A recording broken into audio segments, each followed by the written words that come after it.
While the freedom of expression is a fundamental right, it is paramount to observe that your enjoyment of that freedom should not be at the expense of the freedom of your fellow citizens.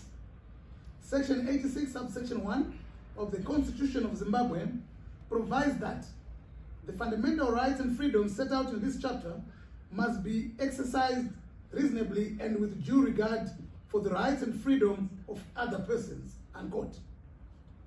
Freedom of expression does not and cannot mean the right to remove a democratically elected government from office and to replace it with people or a party elected by nobody.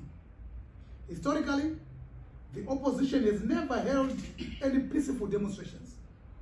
It is indeed disappointing to note that misplaced priorities of sections of the opposition who are agitated to stir civil unrest at a time focus should be on hosting the summit.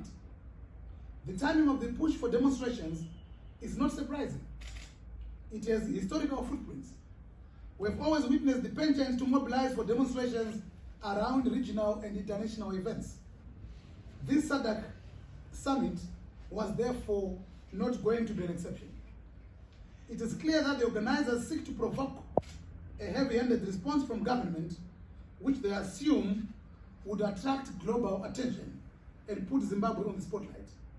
We have been through such episodes before and are prepared for the same. The attempts at rendering the country ungovernable would be met with befitting responses.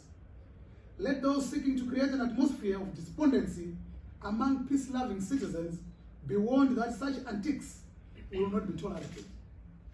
Fellow Zimbabweans, we assure you all that peace and security is guaranteed. Spoilers and anti-development-minded forces shall be dealt with decisively. We call upon the nation to ignore the numerous misleading social media messages from opposition quarters. We will go after those pushing for lawlessness and allow the law to take its course. This country has adequate laws to deal with those bent on lawlessness.